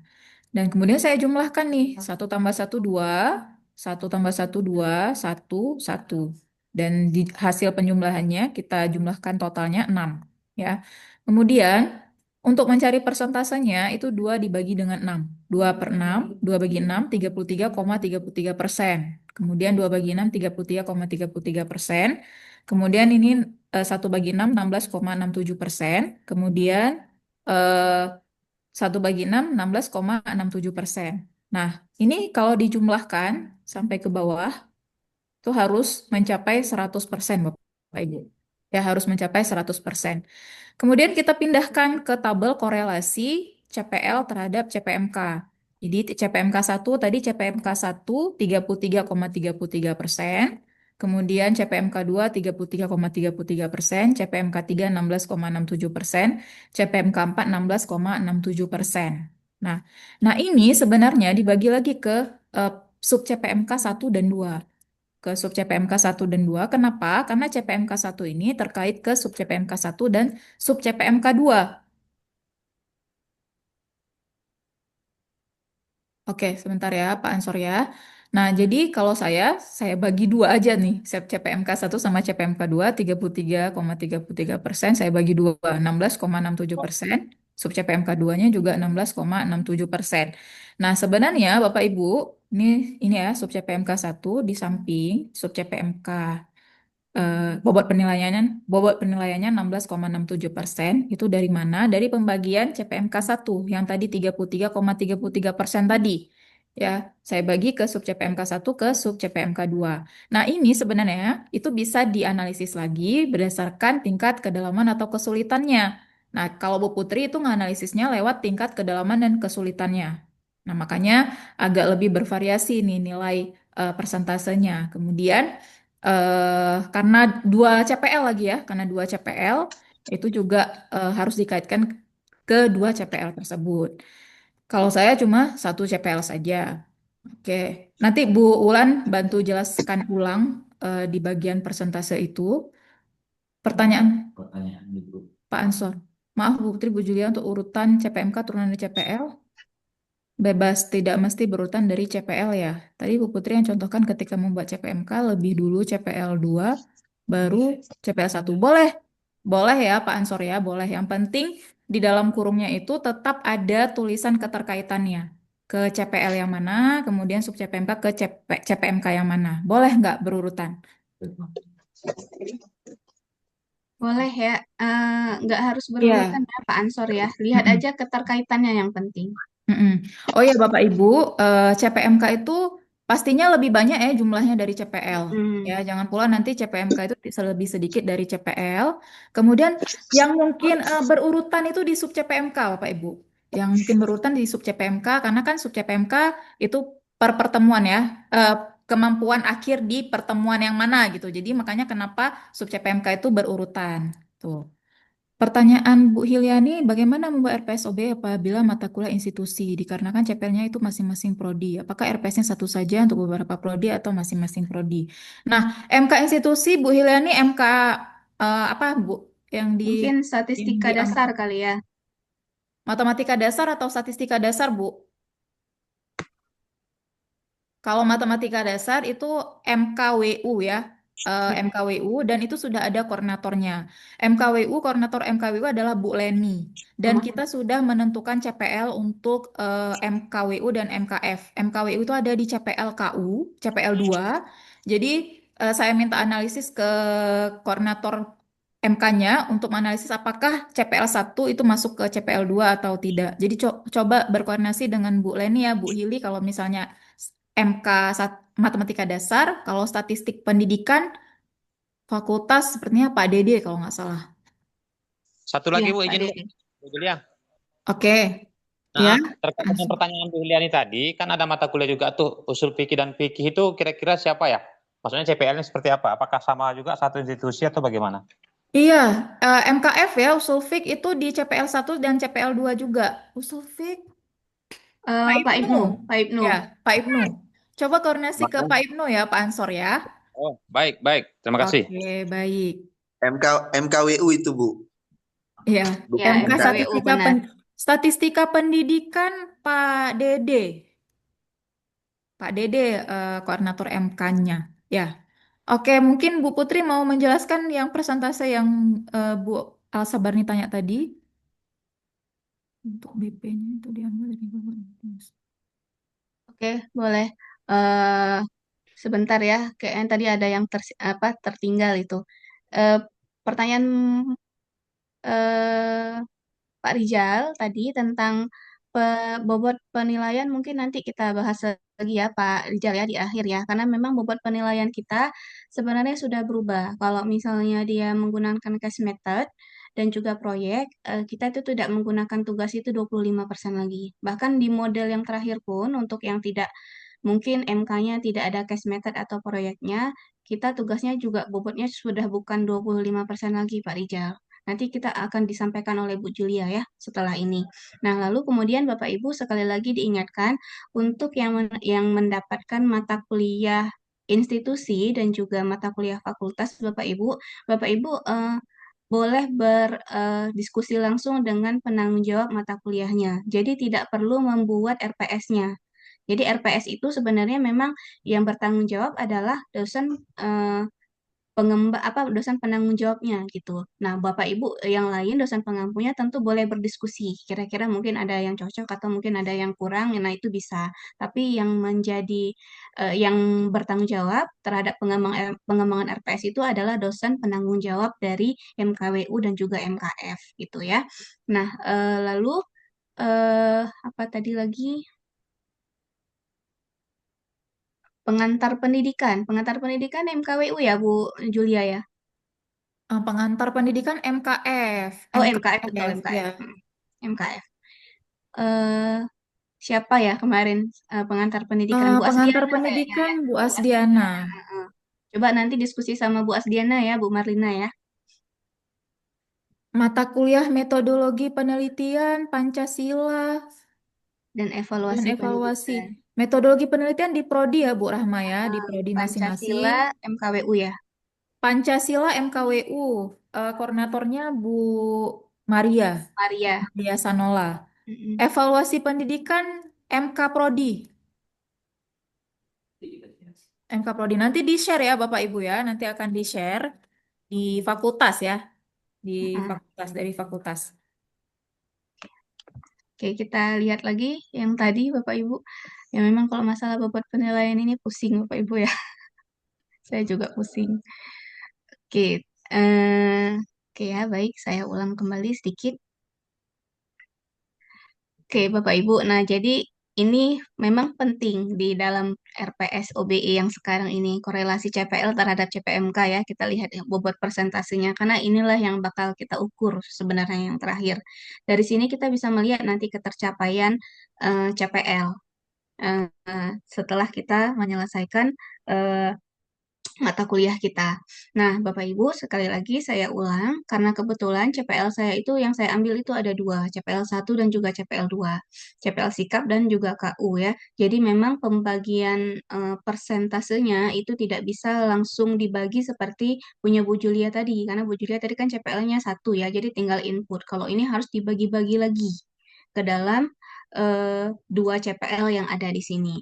Nah, yang pertama adalah caranya kita susun dulu korelasi CPMK terhadap sub CPMK yang ada di bawah ini Bapak Ibu. Yang ini. Yang ini saya petakan dulu. Nah, ini dari mana kita petakannya? Udah ada dari atas kan? Dari sub CPMK yang di atas ini Bapak Ibu ada lihat yang di dalam kurung. Ini tentu ketahuan. Seperti sub CPMK 7 ini adanya dia terkait pada CPMK 4. Maka inilah yang kita centang di sini. Seperti itu ya. Nah, setelah ini nanti sudah saya petakan Bapak Ibu, saya geser ke sebelah. Nah, ini yang saya petakan, yang tadi, inilah dia Bapak Ibu. Nah, ini yang saya petakan itu. Ini dia. Ini kan sudah saya petakan di sini. Nah, lalu kemudian saya hitung berapa jumlah keterkaitan satu CPMK pada sub CPMK. Nah, di CPMK 1 ternyata dia hanya terkait pada sub CPMK 2 kan, makanya nilainya hanya 1. Nah, CPMK 2 dia terkait pada 2 sub CPMK, maka nilainya adalah 2. CPMK 3 itu terkait pada CPMK 5, maka jumlahnya adalah 1. Sedangkan CPMK 4 itu terkait pada sub CPMK 1, 6, dan 7, maka jumlahnya adalah 3. Total keterkaitan yang ada di sini adalah nilainya adalah 7, Bapak Ibu. Maka 7 ini adalah pedoman kita nanti untuk membagi bobot penilaian pada CPL. Nah, 7 ini nanti akan diapakan? Akan kita bagi untuk lihat persentase per CPMK. Itu ya. Nah, jadi kita lihat lagi 0,14 ini datangnya dari mana? Saya bagi dari 1 yang ada di sini saya bagi 7 untuk totalnya. Gitu. Jadi nilainya adalah 0,14 atau 14,28% kalau dipersenkan. Gitu. Nah, lalu kemudian yang CPMK 2 itu karena ada 2 keterkaitannya, jadi 2 dibagi dengan 7. Hasilnya adalah 28,57%. Lalu kemudian 1 dibagi dengan 7 untuk CPMK 3 kali 100%, hasilnya adalah 14,28%. Lalu untuk yang CPMK 4, yang ketiga, ada 3 keterkaitannya, dibagi dengan 7, hasil kali 100%, hasilnya adalah 42,85%. Nah, ini Bapak Ibu kita baru melihat korelasi dari CPMK itu tadi. Nah, ini kan totalnya di sini. Nah, ini sudah saya pindah di atas ya. Saya pindah di atasnya di sini.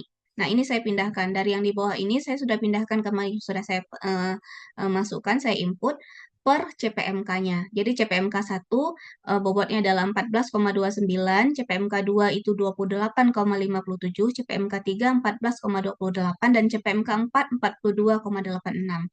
Kalau CPL kita hanya 1, Bapak Ibu, ini tinggal kita input. Nah, tetapi karena kebetulan CPL saya itu ada 2, jadi kita nggak bisa langsung input seperti itu, seperti Bu Julia tadi. Jadi kita harus bagi lagi, lihat lagi keterkaitan CPMK terhadap CPL. CPMK tadi ada 4 kan di sini kan? Nah, lalu kemudian CPL itu ada 2 gitu. Nah, tadi sudah kita analisis di awal, CPL 1 itu terkait pada CPMK 3 dan juga CPMK 4. Nah, CPL 2 itu terkait pada semua CPMK gitu. Nah, jadi saya bagi karena CPL 2 ini tidak pada CPL 2 itu hanya ada di satu CPMK, tidak ada di CPL 1 kan? Berarti 14,29% ini murni punya CPL 2 gitu. Nah, ini juga sama yang di CPMK 2-nya karena dia hanya ada di CPL 2 maka nilai 28,57% ini khusus punya si CPL 2, tidak ada di CPL 1. Kenapa? Karena tidak ada kaitannya, gitu ya. Nah, lalu CPMK 3 dan CPMK 4 itu sama-sama terkait pada CPL 1 dan juga CPL 2. Karena sama-sama terkait, Bapak Ibu, maka nilai 14,28 ini kita bagi 2, kita bagi rata. Maka hasilnya adalah 7,14. Bapak Ibu boleh lihat yang ini ya, di sini. 7,14%. Jadi dibagi 2. Nah, 42,86 pada CPMK 4 juga kita bagi 2. Karena dia terkait pada dua-duanya. 21,43% lah hasilnya. Seperti ini. Nah, kira-kira seperti itu ya Bapak Ibu ya. Nah, ini masih dibagi rata Bapak Ibu. Di mana pembagian tidak rata yang dimaksud oleh Bu Julia tadi, itulah pada tabel yang ada di bawah. Pada tabel bobot penilaian ya. Jadi contoh misalnya yang ini. Mohon maaf kalau agak sedikit membingungkan Bapak Ibu yang ini ya. Nah, ini. Nih ya, kalau misalnya nih, contoh ya, misalnya CPMK 1 itu terkait pada sub CPMK 1 dan sub CPMK 2. Kan kalau Bu Julia tadi dia membagi rata gitu. Misalnya CPMK 1-nya tadi 33,33%. Terkait pada sub CPMK 1 dan sub CPMK 2. Berarti tadi beliau membagi 16,67% per sub CPMK. Nah, saya kebetulan tidak membagi seperti itu memang. Jadi, tapi nggak usah diikuti, nggak apa-apa. Maksudnya, ini tergantung analisis masing-masing, Bapak Ibu. Saya membaginya itu berdasarkan keluasan dan kedalaman sub CPMK itu sendiri. Gitu ya. Jadi, tergantung KKO yang saya gunakan. Tergantung tingkat kognitif psikomotorik dan juga afektifnya gitu. Jadi saya bagi-bagilah seperti ini. Ini kalau tidak mengerti nggak masalah ya Bapak Ibu ya. Nah, ini jadi kayak ini 14,29, 28,57, 14,28 ini adalah tadi nilai masing-masing dari CPMK kayak Bapak Ibu ya. Nah, CPMK 1 tadi terkait dengan sub CPMK 2, maka nilainya 14,29. CPMK 2 itu terkait pada sub CPMK 3 dan juga sub CPMK 4 gitu. Nah, jadi karena nilainya adalah 28,57%, ini kan saya bagi 2 gitu. Nah, ini juga sama, yang di bawahnya juga sama seperti itu. Sub CPMK 5 itu hanya ada di CPMK 3, maka nilainya itu adalah bulat 14,28, tidak dibagi-bagi lagi ya. Nah, yang berbeda nanti di CPMK 4 karena dia nilainya kan ada 3. CPMK 4 itu terkait pada sub CPMK 1, sub CPMK 6, lalu ada CPMK 7 juga, sub CPMK 7. Nah, jadi saya bagi-bagi lagi. Kenapa pembagian ini kesannya ini tidak rata Bapak Ibu? Karena sub CPMK 1 itu hanya ada di C2. Jadi saya buat persenannya ini hanya 15%. 15% dari 42,86% gitu. Sub CPMK 6 itu di C6. Nah, itu saya bagi menjadi 35% bobot nilainya dari 42,86%. Maka dapatnya adalah 15%. Nah, sub CPMK 7 juga C6, tapi memang dia lebih rumit soalnya penugasannya. Jadi nilainya itu adalah saya kasih bobotnya 50% dari 42,86% ini. Maka totalnya adalah 21,43. Total ketiga sub CPMK adalah 42,86. Inilah nilai yang saya input ke dalam bobot penilaian yang ada di sini, Bapak Ibu. Jadi ini disesuaikan dengan perhitungan saya di sana tadi. Kalau Bapak Ibu nggak mau repot, maka tinggal dibagi aja, bagi rata seperti Bu Julia tadi boleh, gitu ya. Kira-kira sampai di situ. Mungkin kalau agak menjelimet, saya minta maaf. Kalau ada yang mau bertanya, boleh. Nanti saya jelaskan. Mungkin ada tambahan dari Pak Edi ya. Silakan Pak Edi.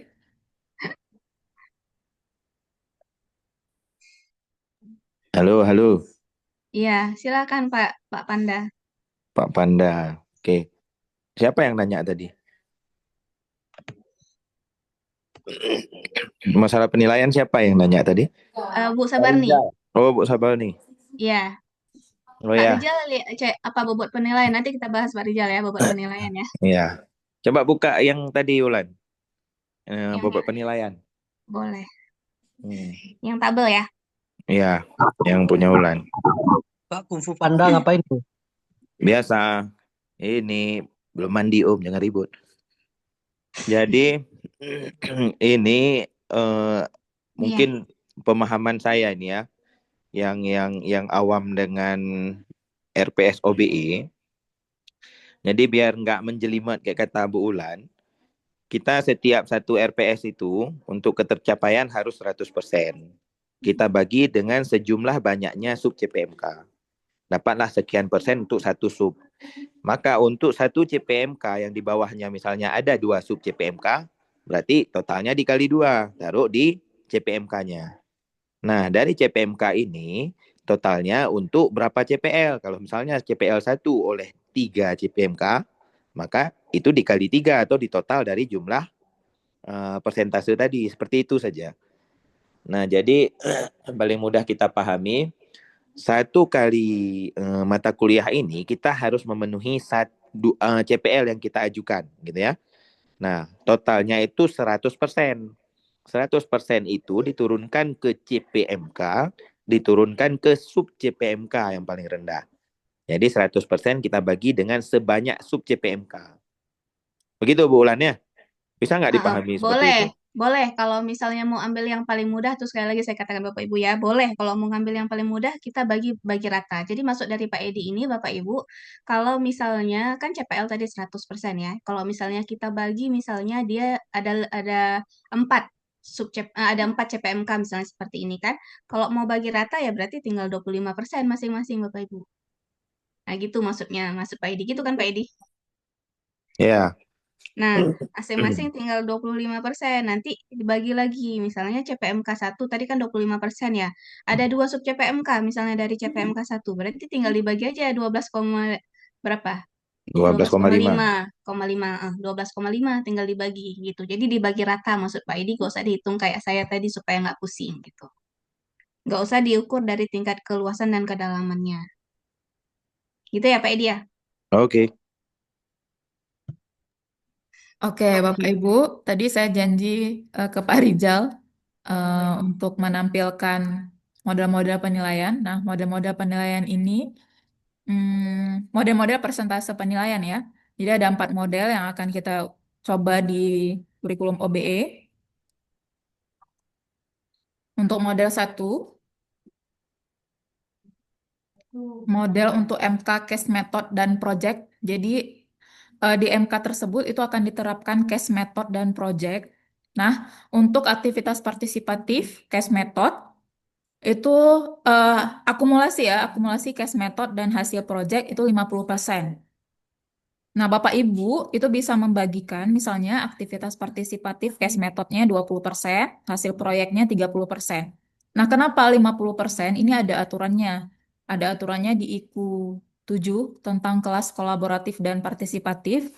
Untuk akumulasi MK yang diterapkan case method dan project itu harus 50%. Ya. Kemudian tugas 20%, UTS 20%, dan UAS 20%. Tidak ada lagi kuis karena di case method dan hasil proyek ini agak berat nih untuk menerapkan metode pembelajaran tersebut di aktivitas pembelajaran. Jadi kuis bisa kita anggap di hasil proyek dan di case method.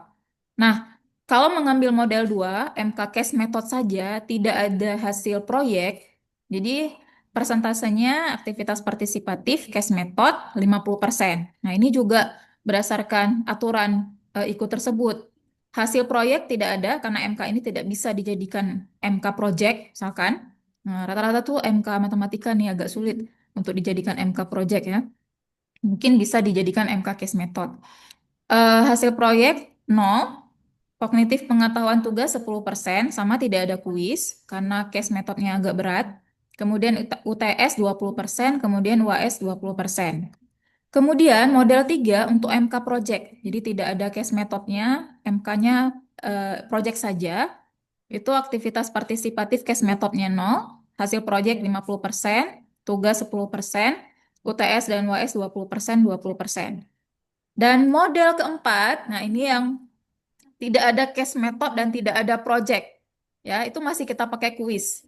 Tapi persentase tugasnya kita tinggikan sedikit karena akan banyak tugas ya, karena kita mengukur ketercapaian CPMK tadi dari per sub CPMK, jadi ada tugasnya di setiap sub CPMK. Tugas 35%, kuis 10%, UTS 25%, dan UAS 30%. Nah, ini untuk MK non case method dan MK non project yang tidak ada case method dan hasil proyeknya. Nah, ini Bapak Ibu nanti akan kami komunikasikan lagi melalui Prodi dan TIPD untuk penginputan persentase penilaian ini. Jadi kita sediakan 4 model ini.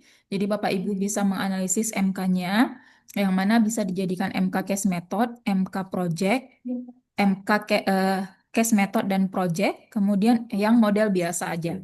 Gitu. Oke, ada tambahan mungkin dari Bu Putri dan Pak Edi? Oke, paling ini sih Bapak Ibu ya, jangan ke distract. Ini hanya kita gunakan untuk yang semester 1 Bapak Ibu. Iya, betul. Ya, ini semester 1 Bapak Ibu ya. Semester 3, 5, 7 masih penilaian yang dulu ya, persentase yang dulu. Mm-mm. Bu Julia, Ya, siapa ini ya? tadi saya Iya. Pak Rizal Oh ya, kayak mau Pak bertanya. Rizal. Mm-mm. Jadi tadi sudah disediakan beberapa model, kan? Tadi juga Bu Julia sampaikan bakal berkoordinasi dengan TPD. Berarti nanti di akun kami itu ada pilihan, mungkin gitu ya?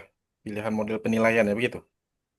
Iya mungkin seperti itu ya Pak ya. Nanti kami konfirmasi dulu dari TPD dan Prodi gimana. Apakah di tampilan di dosennya itu bisa menginput persentase penilaian tersebut? Ya Mungkin harapannya dari kan Hmm. kan memang sesuai dengan model-model yang digambarkan tadi. Ya, Jangan betul sampai kan betul Pak. kita buat model begini, penilaian di lapangan begini, tiba-tiba di Sevimanya tetap yang kayak 10%, 25%, 25%, 40% kan begitu. Jadi kayak nggak sesuai kan begitu. Ya, udah disesuaikan Insya Allah Pak Rizal ya. Jadi nanti kita koordinasi lebih lanjut ya. Insya Allah bisa tuh, bisa di input oleh dosen. Tapi ada hal yang masih kami pastikan dulu di TIPD dan prodinya. Tuh. Oke. Nah, Bapak Ibu untuk MK case method dan project, misalnya Bapak Ibu setelah menganalisis MK tersebut bisa dijadikan MK case method dan project. Silahkan lapor ke prodi ya Bapak Ibu ya bahwa misalnya MK Pak Rizal nih teori belajar dan pembelajaran Pak, saya mau coba atau Ibu saya mau coba MK ini MK case method gitu. Boleh silahkan lapor ke Prodi. Oke, Bapak Eh, Ibu untuk mengenerate mungkin ya ini tips aja ya untuk mengenerate RPS atau mendapatkan insight, pandangan dan lain-lain. Bapak Ibu boleh menggunakan AI ya Bapak Ibu ya. Silahkan gunakan AI. Tanyakan sama AI boleh, misalnya Bapak Ibu untuk menentukan CPL yang relevan di mata kuliah tersebut, silakan minta dulu CPL-nya ke Prodi, kemudian daftarkan CPL tersebut, masukkan ke ChatGPT dan atau Claude, kemudian tanyakan CPL mana yang cocok untuk MK ini gitu, MK apa gitu kan. Nanti AI itu akan kasih pandangan CPL 2 tidak relevan, CPL 3 relevan, CPL 4 relevan gitu. Silahkan Bapak Ibu analisis lagi. Kemudian bisa dianalisis lagi lebih lanjut untuk menurunkannya ke CPMK dan sub CPMK dengan tingkat taksonomi Bloom, kognitif, afektif, dan psikomotor.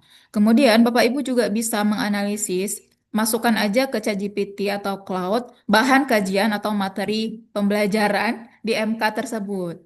Tanya sama asisten itu ya, tanya sama asisten, MK mana, bahan kajian mana atau materi ajar yang mana yang bisa dijadikan case method atau project.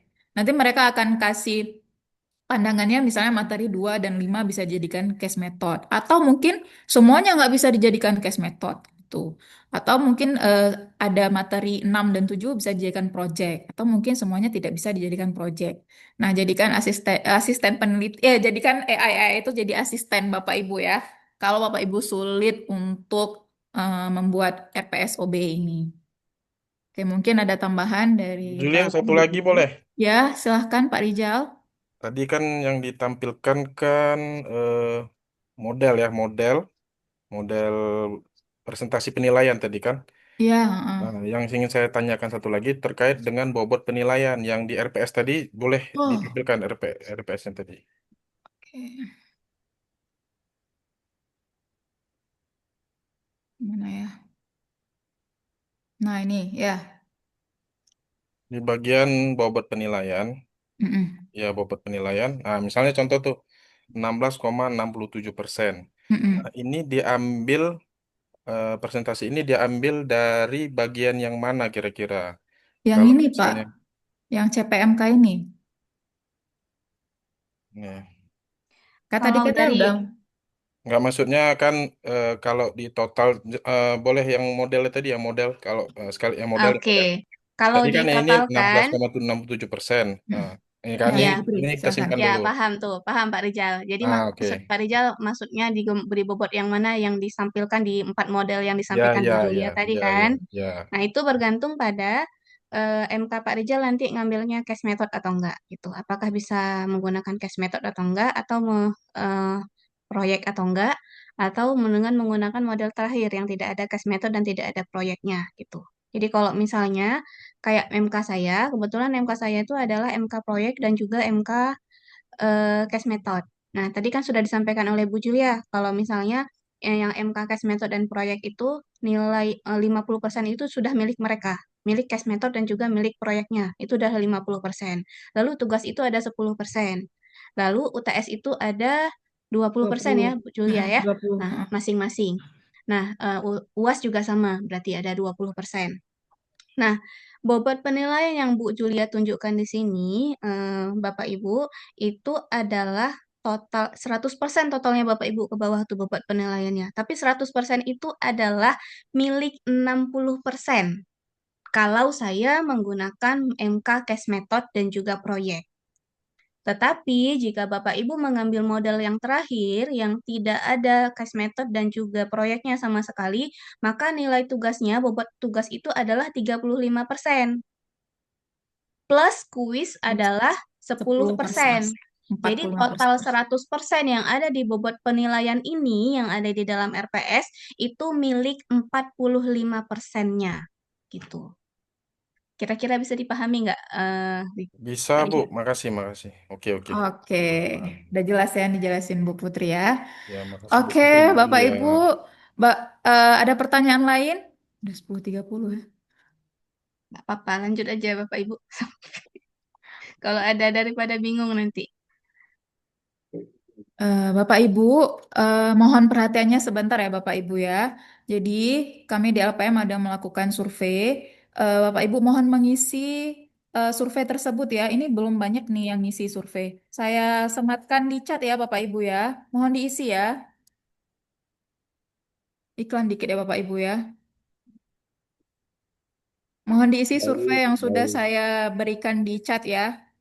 Baik, Bu Julia. Oke. Eh, Survei ini Bapak Ibu survei yang sama dengan yang dibagi ketika pembagian tugas kemarin, tetapi tidak banyak yang mengisi masalahnya Iya. Bapak.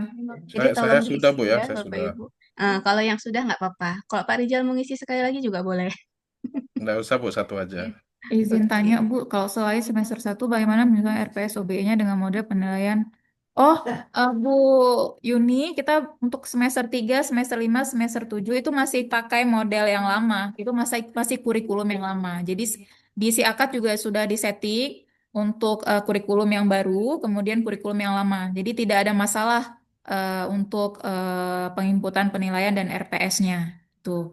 Bapak Ibu, template RPS akan saya bagikan sebentar lagi di kolom chat juga. Jadi silahkan diunduh. Kemudian materinya juga ada di situ. Kemudian model penjelasan model case method juga ada. Jadi silahkan diunduh. Ada contohnya juga, ada contoh RPS. Nanti Bu Putri juga mengupload contohnya ke drive tersebut. Jadi silahkan di-download dan disesuaikan. Tambahan satu lagi Bu Julia, mohon juga di-share contoh promnya supaya kita juga lebih mudah mengerjakan karena ini mepet dengan waktu ini Bu Julia. Terima kasih Bu Julia. Baik, oke. Nanti saya sematkan juga di drive ya untuk contoh promnya ya. Nanti pakai prom yang kita gunakan ketika mata kuliah MKWU kemarin aja kayaknya. Oh ya, oke. Terima Aha, kasih Bu nanti Putri. ya, oke. Ya. Mm-mm. Oke, ini saya tempelkan bahan-bahan template RPS OBE, kemudian materi OBE. Nanti saya masukkan yang bagian prom dan contoh RPS-nya Bu Putri, ya. Jadi silahkan di-download Bapak Ibu, silahkan dipelajari. Boleh bertanya ya Bapak Ibu ya, silahkan kalau mau bertanya boleh datang ke LPM. untuk bertanya.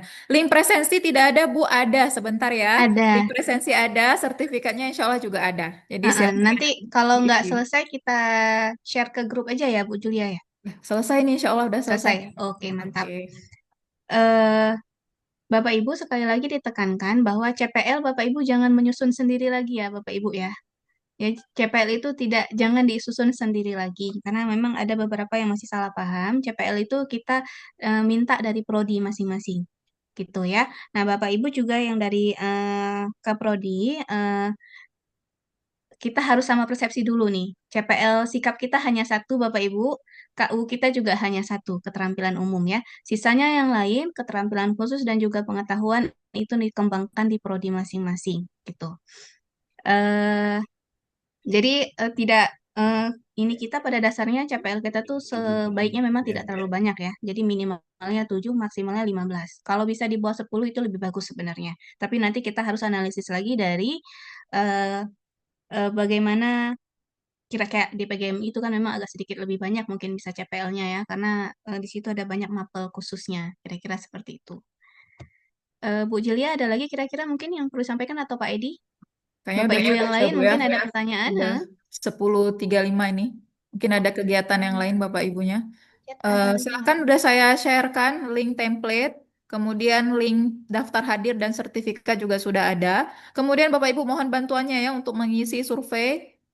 Linknya juga sudah saya sematkan di room chat. Oke, saya kembalikan ke Pak Edi ya Bapak Ibu ya. Yo, terima kasih Bu Julia, Bu Ulan, luar biasa ini. Sedikit membingungkan, tapi inilah bagian dari administrasi perguruan tinggi yang harus kita penuhi Bapak Ibu. Rangkumannya nanti ada di rekaman Zoom, kalau mau ditonton ulang nanti dibagikan oleh Bu Julia. Kemudian ada link sertifikat seperti disampaikan tadi, tolong diisi. Lumayan ini untuk nambah-nambah koleksi. Terus kemudian ada survei. Survei ini terkait dengan kepuasan terhadap layanan. Nah, ini pun Bapak Ibu difasilitasi untuk curhat. Mau apa misalnya boleh disampaikan di survei itu. Seperti itu. Nah, untuk hari ini rasanya udah cukup lumayan materi yang disampaikan.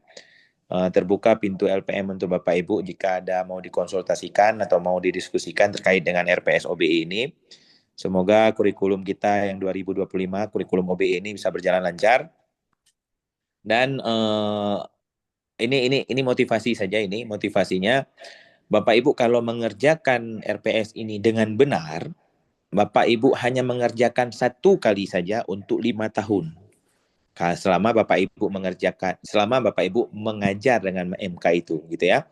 Nah, MK yang lain pun udah dikerjakan oleh Bapak Ibu yang sebelumnya. Jadi kita hanya sharing-sharing aja RPS yang udah kita kerjakan. Jadi kita tidak akan mengulang-ulang menyusun RPS setiap semesternya. Paling kita hanya ada sedikit-sedikit perubahan mungkin terkait materi dan proyek yang lainnya. Saya rasa demikian saja kegiatan kita untuk hari ini. Lebih kurang kami dari LPM mohon maaf. Saya akhiri. Assalamualaikum warahmatullahi wabarakatuh. Waalaikumsalam warahmatullahi wabarakatuh. Terima kasih LPM. Ibu kita foto bersama dulu ya. Silahkan dibuka kameranya ya. Kasih sukses semua. Off kamera nih. Semangat Bapak Ya, Ibu. Ustaz. Semangat. Pak Edi foto sama Pak Edi, pakai gambar asli lah. Ya, Tunggu dulu, betul. gimana cara hilangkannya nih? Ngapain taruh gambar-gambar kayak gitu nih? Kan Indah Ulan, kali kenapa dia wajah pakai diciptakan oleh panda? Allah Kenapa kok nggak ditukar pakai wajahnya. buaya ya Ulan ya? Itu kan Kak, Ulan pun heran. Nggak ada dapat buaya, weh. Bisa. Kak, Berubah, jangan buaya, berubah. Kak. Buaya itu dasarnya Bentar ya susah, Bapak Ibu Kak. ya. Saya bantu Nggak Pak Edi cocok dulu. tuh Bang Yang Edi. indah Kakak bisa ganti diberikan oleh background. Allah kok diganti-ganti. Harus diajarin tuh Pak Edi itu. Pasti dia Rijali kan? Ya bisa nggak bertanggung jawab memang kalau Iya, gini tuh. katanya kan. Harus bisa. Harus bisa. Nih. Sudah? Oke. Hitung dulu Bu. Oke. Udah ya, satu. Betul. Tunggu. Screen satu. Ada 3 layar nih Bapak Ibu ya. Ya. 1, 2, 3. Layar kedua. 1, 2, 3. Layar ketiga. 1, 2, 3. Ha. Oke. Oke. Terima kasih Bapak Ibu atas waktunya. Ya, Bapak Terima Ibu. kasih. Semangat ya. Sama-sama Bu Jangan Julia, dimatikan Bu dulu Iman, absennya Pak Edi, belum. terima kasih LPM. Oh iya. Oh, absennya nanti di-share di grup juga. Oh, di grup aja. Kirim ke Oke. grup aja. Oke, terima Pak kasih Haji Bapak jangan Ibu lupa ya. uji survei Pak Haji. Ya. Ya, izin ya. Semangat. Assalamualaikum. Waalaikumsalam. Waalaikumsalam warahmatullahi Warahmatullahi wabarakatuh. Terima kasih banyak Bapak wabarakatuh. Ibu. Terima kasih Bu Putri semuanya.